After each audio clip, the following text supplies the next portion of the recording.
Halloween का त्योहार foreign countries जैसे अमेरिका, आयरलैंड, स्कॉटलैंड और कई और देशों में एक महत्वपूर्ण त्योहार है और बड़े पैमाने पर मनाया जाता है। इस दिन लोग डरावने कपड़े पहनते हैं और डरावना मेकअप भी करते हैं। भारत में हैलोवीन का अभी इतना प्रचलन नहीं हुआ है, पर फिर भी कुछ जगह पर लोग जो खासकर वेस्टर्न कल्चर से इन्फ्लुएंस्ड हैं, इसे मनाते हैं। ऐसी ही एक जगह है पेडणे, गोवा में, जहां कुछ परिवार हैलोवीन मनाते हैं हर साल। ये कहानी 3 दोस्तों एंटन, मारिया और जेकब की है, जिनको हैलोवीन की रात एक पैकेज के अचानक उनके घर के दरवाजे पर आने से एक भयानक अनुभव होने वाला है। ये तीनों हाउसमेट्स हैं और एक घर शेयर करते हैं। एंटन पढ़ता है और मारिया और जेकब नौकरी करते हैं। एंटन एक पायरेट बना हुआ है, मारिया एक चुड़ैल और जेकब ड्रैक्युला। ये तीनों इस तरह से तैयार हो रहे हैं क्योंकि उन्हें एक हैलोवीन पार्टी में जाना है। बाहर तेज बारिश हो रही है। काली अंधेरी सड़क पर एक काला साया चला जा रहा है। एक बड़ा सा बॉक्स उठाए वो आकर एंटन, मारिया और जेकब के घर के सामने रुक जाता है और घर की तरफ देखता है। फिर वो बॉक्स उनके दरवाजे पर रखता है और दरवाजा खटखटाता है बहुत जोर से। कौन है? चिल गाइज, मैं देखता हूँ। लगता है हमारे बाकी दोस्त भी आ गए हैं पार्टी में जाने के लिए। I hope Frankie has brought his father's car. अरे यहां तो कोई भी नहीं है, पर ये क्या है? एक कार्डबोर्ड बॉक्स, इसे कौन रख गया यहाँ? इसमें तो हैप्पी हैलोवीन लिखा हुआ है। अंदर ले आओ उसे। मगर ये है किसके लिए? दोस्तों, तुम में से क्या कोई इसे एक्सपेक्ट कर रहा था? नहीं, बिल्कुल नहीं। तब मुझे लगता है ये हमारे लिए एक सरप्राइज है, हमारे किसी दोस्त की तरफ से। पर ये बॉक्स ज्यादा हैवी नहीं है, इनफैक्ट ये हल्का ही है। अरे इसमें किसी की कटी हुई आंख, नाक या उंगली तो नहीं है? आज आखिर हैलोवीन है। स्टॉप इट एंटन, तुम जानते हो मुझे ऐसी बातें अच्छी नहीं लगती। मुझे डर लगता है। Okay okay okay, sorry sorry sorry, मैं मजाक कर रहा था। इसे खोल कर देखते हैं इसमें क्या है। मुझे बड़ी उत्सुकता हो रही है। हाँ, मुझे भी। जल्दी खोलो इसे। जेकब बॉक्स को उठाकर सेंटर टेबल पर रखता है और उसे खोलने लगता है। बाकी दोनों उत्सुकता से देख रहे हैं। एंटन बॉक्स पूरा खोल देता है। उसके अंदर कागज में लिपटा हुआ कुछ है। वो कागज हटाता है। अरे धत, ये तो एक गुड़िया है चीनी मिट्टी से बनी, एक बदसूरत गुड़िया। मैं तो सोच रहा था कि कुछ अच्छी चीज होगी।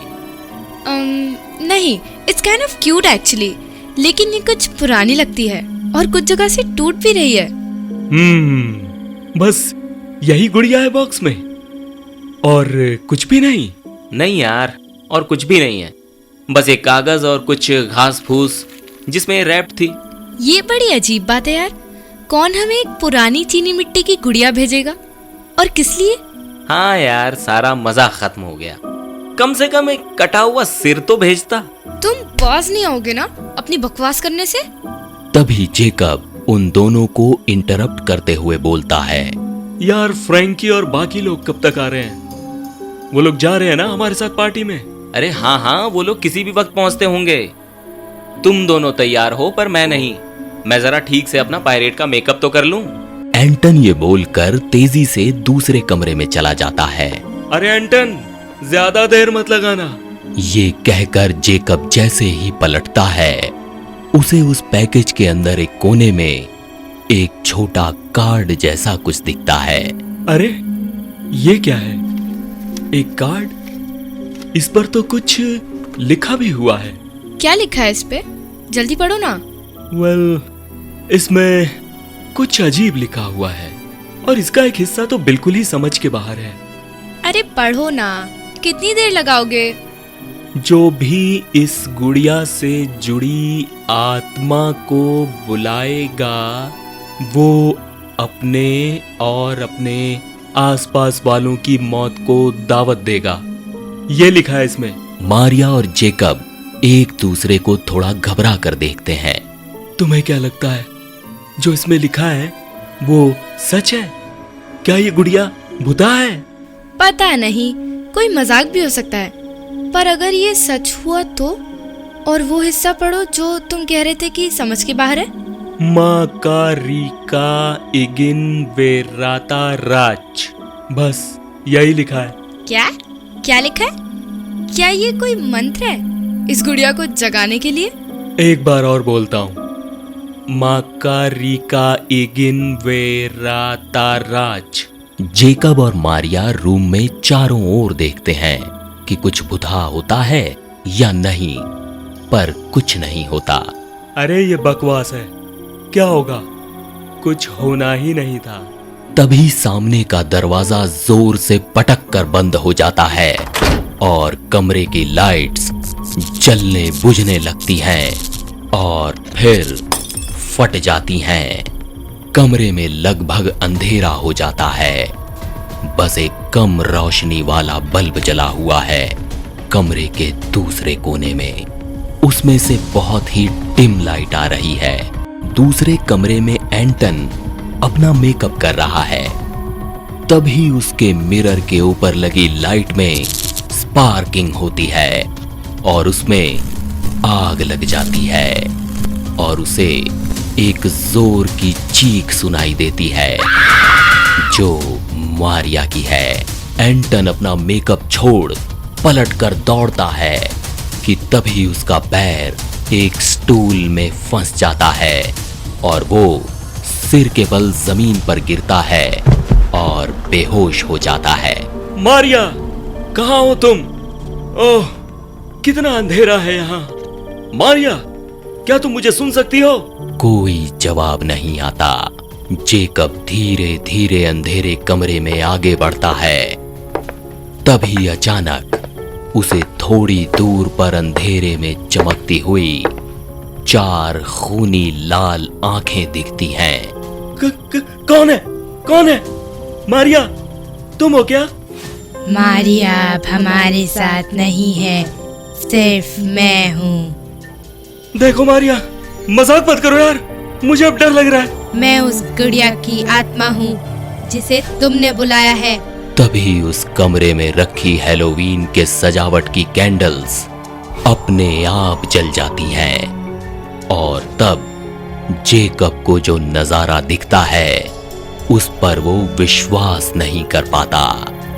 मारिया उस डॉल को अपने हाथों में लिए हुए कमरे के दूसरे कोने में खड़ी है। उसकी और डॉल दोनों की आंखें क्रोध और आग की तीव्रता से चमक रही हैं। तुमने मारिया के साथ क्या किया है? कहाँ है वो? मैंने उसके शरीर पर कब्जा कर लिया है। जाने दो उसे, जाने दो, वरना मैं अपनी इस पैरेट वाली तलवार से इस गुड़िया की गर्दन उड़ा दूंगा। तब तो तुम्हें उसे छोड़ना ही होगा। तुम्हें ये करने दूंगी तब ना। जेकब अपनी तलवार उठाता है और मारिया की तरफ जाने लगता है। तभी ये क्या हो रहा है? मेरा हाथ अपने आप मेरी गर्दन की तरफ जा रहा है। और एक झटके में वो अपनी ही गर्दन काट देता है और जमीन पर उसकी डेड बॉडी गिर जाती है। तभी एक आवाज आती है, जेकब नहीं! वो आवाज एंटन की है जिसे होश आ चुका होता है। एंटन की आवाज सुनकर मारिया जैसे ही पलटती है, एंटन बड़ी ही फुर्ती के साथ कमरे के बाहर रखा हुआ एक फ्लावर वेस उठाकर अपनी पूरी ताकत से उसके हाथों की तरफ फेंकता है। फ्लावर वेस के लगने से मारिया के हाथों से वो गुड़िया छूटकर जमीन पर गिर जाती है और उसका सिर चकनाचूर हो जाता है। नहीं, ये तुमने क्या किया? इतनी सदियों बाद तो मुझे मौका मिला था एक जीवित शरीर पर कब्जा करने का, और तुमने उस पर पानी फेर दिया। अब मुझे फिर से इस ब्रह्मांड में भटकना होगा, न जाने कितनी सदियों तक, दोबारा कोई शरीर पाने के लिए। मैं तुम्हें। ये बोलते बोलते मारिया जोर से चिल्लाती है और जमीन पर गिर जाती है और तेजी से हिलने लगती है। थोड़ी देर बाद वो शांत हो जाती है और उस गुड़िया की आत्मा उसके शरीर से निकल जाती है। एंटन डरते डरते मारिया के पास जाता है। वो बेहोश है। वो उसे आवाज देता है, मारिया, मारिया, तुम ठीक हो मारिया? वो उसकी आंखें देखता है जो अब नॉर्मल हैं। कुछ देर बाद मारिया को होश आता है। एंटन उसे सब कुछ बताता है जिस पर उसे विश्वास नहीं होता। जेकब की डेड बॉडी कुछ ही दूर पर पड़ी है। वो एंटन से लिपटकर रोने लगती है। बाहर से पुलिस व्हीकल के सायरन की आवाजें आने लगती हैं। ये हैलोवीन उनके लिए एक ऐसी भयावह घटना बन चुका है जिस पर ना तो कोई विश्वास करेगा और ना वो इसे कभी भुला पाएंगे।